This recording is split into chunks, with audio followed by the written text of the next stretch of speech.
My name's Taylor Rowan, and this is Confident Risks. Today, we're going to be talking about risks. What is a risk? When do we know to take on a risk? When do we maybe steer away from a risk? What's considered high risk? What's considered low risk? A lot of stuff to cover, so let's get started.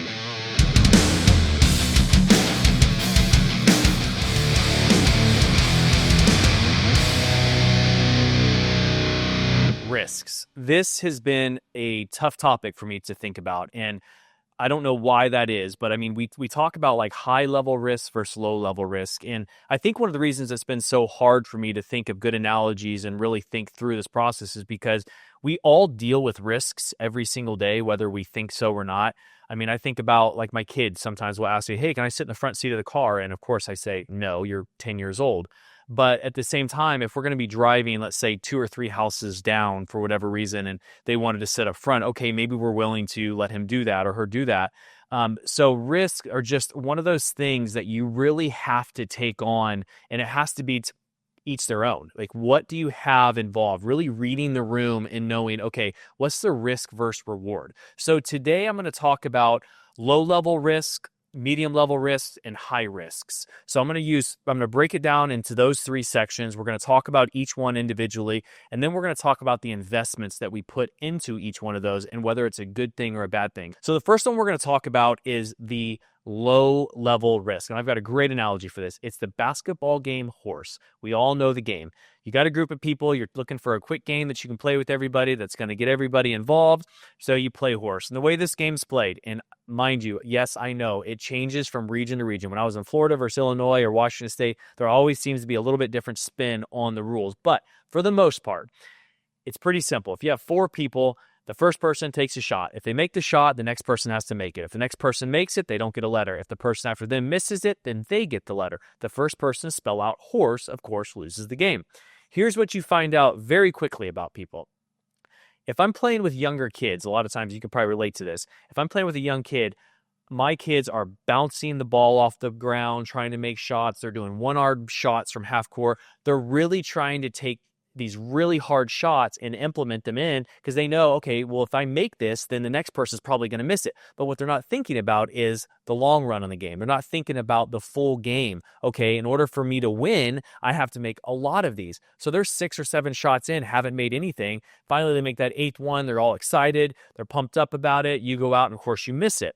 But in the meantime, you've made 5 or 6 different shots and now they've got HORS and they're still back there hucking balls.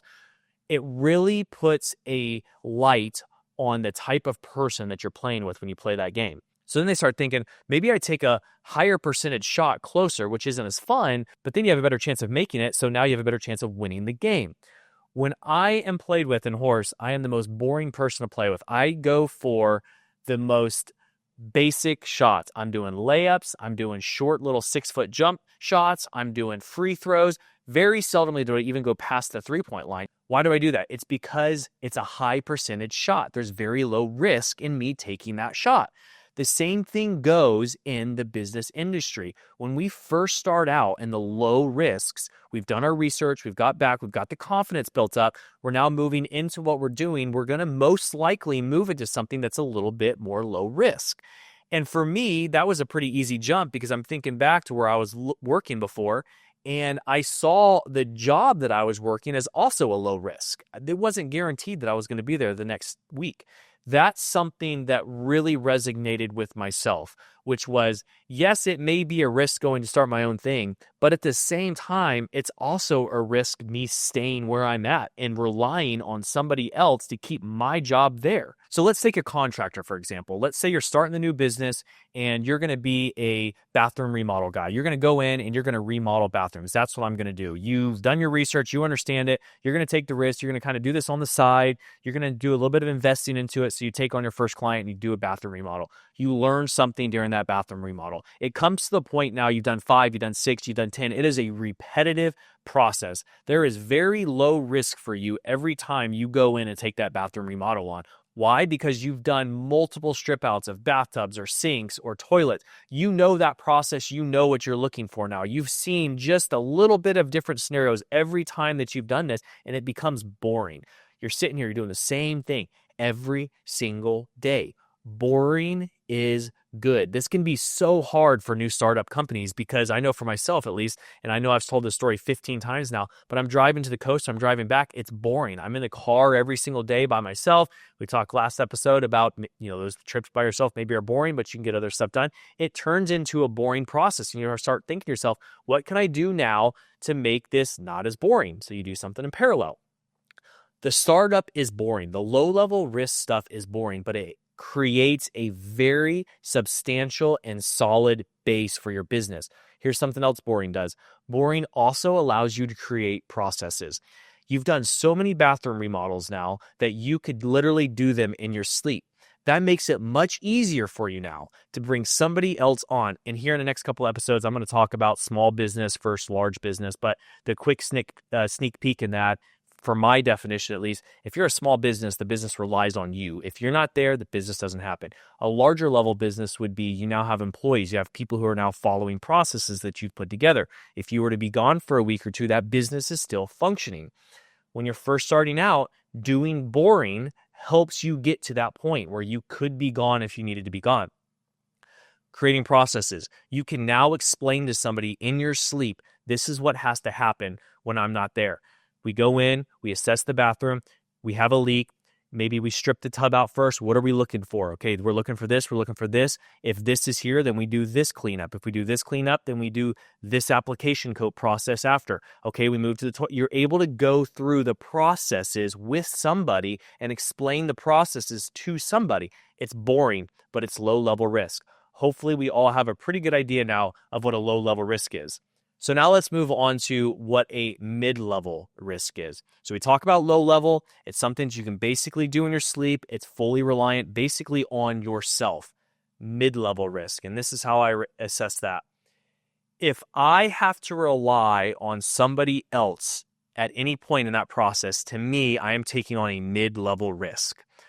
Let's take that for example. Let's take that same contractor for example. You're going in, you're doing the strip outs of these bathrooms. Well, now you're taking on a project that maybe has a steam shower in it.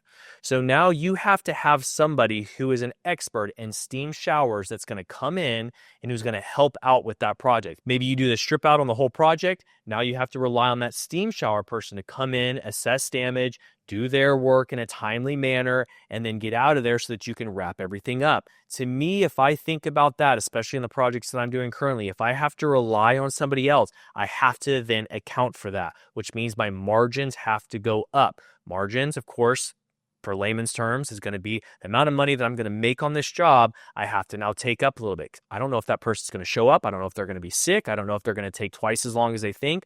These are things, though, that we have to think about when we take on a mid-level risk. Another example of this, maybe you're working a current job. Maybe you have a boss. You've got an idea, but you have to go through somebody. So now you're going through this boss. Hey, here's my idea. And maybe they're doing little tweaks to your thought process, or maybe you have to go through them on your thought process. If that's the case, sometimes we're going to assess that as a mid-level risk. One that we have to think about a little bit more thoroughly, make sure that we understand that it's not just our thought process we're going through anymore, it's somebody else's thought process that we're thinking about. That means that we have to then take our margins or our profit up a little bit. That's a mid-level risk though. It's something that you do not have full control over. No matter how much research you do, no matter how much backlog you've done on this, you do not control the full scenario. In my opinion, that now is a mid-level risk. So we've identified small risks, medium risk, and now we have the large risk. The large risk is a pretty simple one. If you have to completely rely on something or somebody else to make margins or to make a profit, to me, that is a high-level risk. We hear this one a lot. Maybe your buddy, maybe your friend, maybe somebody comes to you. Maybe their pitch is really good that they pitched you. Maybe you're confident in this thing, but you have no say. It's like the class project in high school or in college. Your teacher assigns it, you got 3 people in your group, and now you've got the one person who says, oh, I can take this whole project on, they're going to do it. Do you rely on them, or do you take on steps yourself, or do you do the whole thing yourself? That's the type of level we're talking about when it comes to high level risk. If you focus all of your energy into that one person saying, okay, you're going to do this, fantastic. When it comes time for grade day, you better hope that that person has done their due diligence. That to me is a high level risk. We think about this high level risk in a business scenario. To me, the best one I can think of is cryptocurrency. We think about, oh, Joe Schmo has done his research. Maybe it's our buddy. He knows, oh, this stock's going to hit this. And so now we come in and we put $10,000 in. Ask Tom Brady how that went. You start investing your money into something because of what somebody else told you. We have to be able to rely on our guts in a lot of these situations. A high level risk like that, 99% of the time, your gut is telling you one thing. Another example of it is this.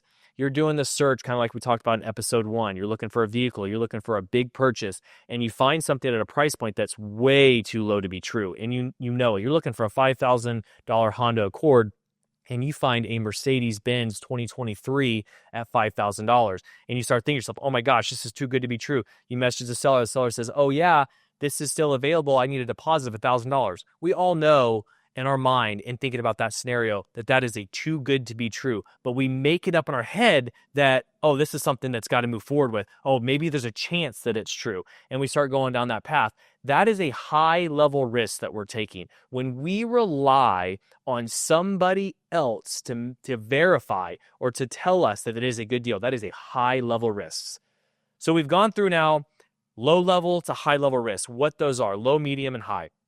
Now, how do we put money into those? Now, I am not by any means telling you that I am a financial expert. All I'm telling you is how I have done this in the past and what has worked for myself. If I am taking on a low level risk, if I am relying on myself and relying on the research I've done and my gut and everything that I'm moving forward with is telling me that this is a good deal, I will put money into that. And what do I mean by I will put money into that? I will put $5,000 or more depending on what that job entails, because I know at the end of the day, I'm going to put the work in on that. A good analogy for this is I go to the gym and I shoot pretty often on the basketball hoop. And if I had somebody come up to me and said, hey Taylor, I'll bet you $100. So pay me $100. If you make that layup, then I'll give you $110 in return. I'm going to do that all day long because I know I'm paying $100, which is, yeah, it's a good amount of money, but I'm doing a layup. I'm going to get that $10. 99 times out of 100, I'm going to make that shot. And even I'll do that as many times as I can possibly be allowed to because I know that is a high level shot. Yes, my return on that is about 10%, $10, but at the same time, I can do that repetitively and I can constantly make good money on that. Now, if that happens, though, at a half-court shot, if I go back to half-court and somebody says, hey, Taylor, pay me $100. If you make this shot, you're going to get $100. I'm not taking that deal. I'd be stupid to do that deal. I know a half-court shot, maybe I make it one time out of 10, one time out of 20. If I'm paying $100, I am not getting my money back on that. As opposed to, hey, do you want to do this half-court shot? It's $1. You take the shot, and if you make it, I'll give you 100. 100 times out of 100, I'm doing that. Why is that? It's because I know that I'm going to make that shot eventually in that 100 times I do it.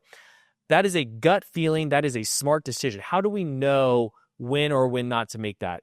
How do we assess that? It's because of what your talent level is. Now, if we take that same scenario of the layup and I've got somebody who's trying to come in and block me, even if it is, maybe an unskilled player, I'm still not going to take that because there's another factor that's involved. I have to assess the situation. Okay, who is it that's blocking me? Do I have the same margin? No, I'll give you $20, $120 after every time. Okay, maybe that's something I'm willing to take on. I may have one or two that are missed, but it's still a high percentage. I'm going to make that.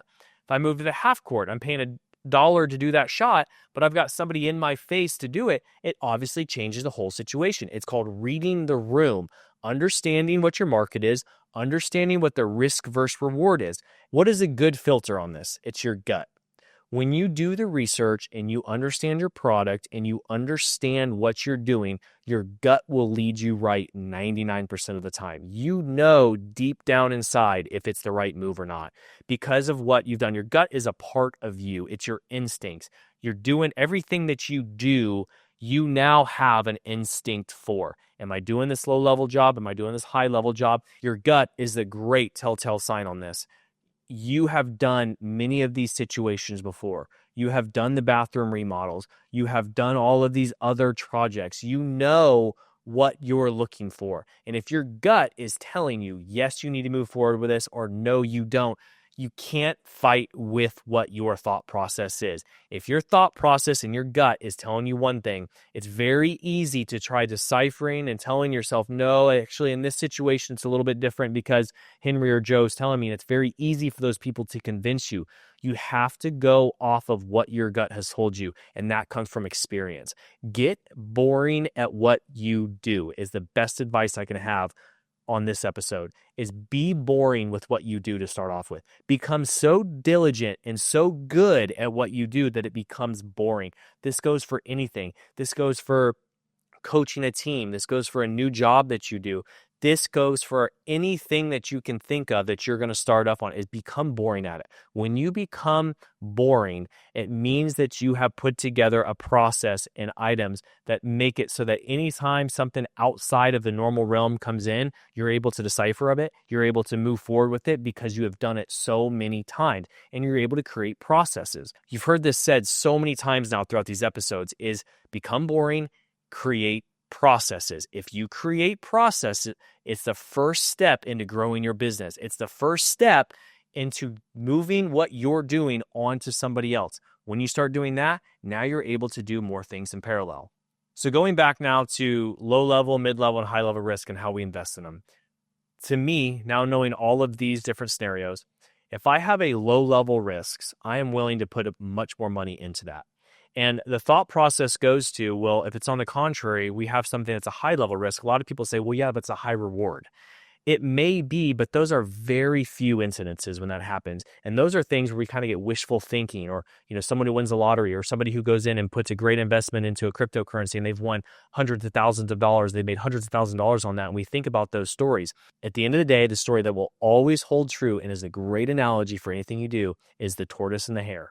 The person who is steady and consistent will win many more times over than the person who's very quick at what they do and is taking breaks, looking left, looking right. Become boring. Be the person who's walking down the path constantly, who is focusing on one thing, who develops processes and moves forward. And that is so contradictory to a business owner. We think about people who start businesses, we got these new ideas, they're creative, they think about all these new things.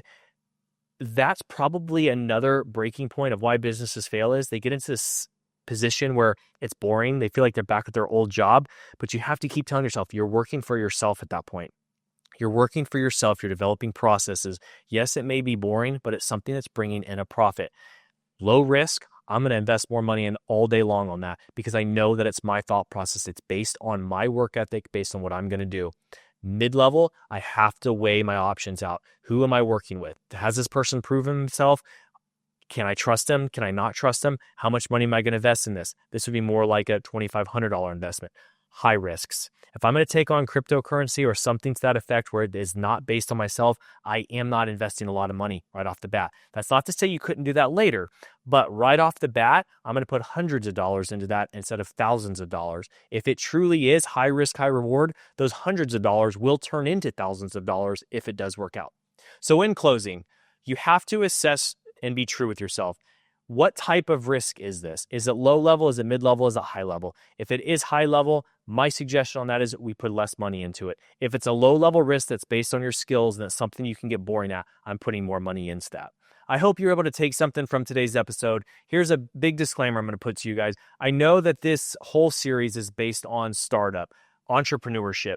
And we get into these episodes where we're talking about, okay, now we're inside the business. We're making decisions. How does this apply to me if I'm an entrepreneur? I'll tell you this. There's only so many episodes that I can do or people can do to encourage you to take the jump. You're going to take the jump or you're not going to take the jump. The things that you need to hear about are the pieces inside the journey that maybe you haven't thought about. You start up, what are the next steps? That's why we dive so quickly into making the jump. Like I said, you're going to make the jump, you're not going to make the jump. But once you do, what are the things to look for once you get inside of it? That's what we're really focused on. That's what we're going over mostly in this series. So like I said today, I hope you took something from it. Hope you're able to apply it to your everyday life. If you were, please hit the like, hit the subscribe button, follow us on social media. And until next time, stay sharp, stay resilient.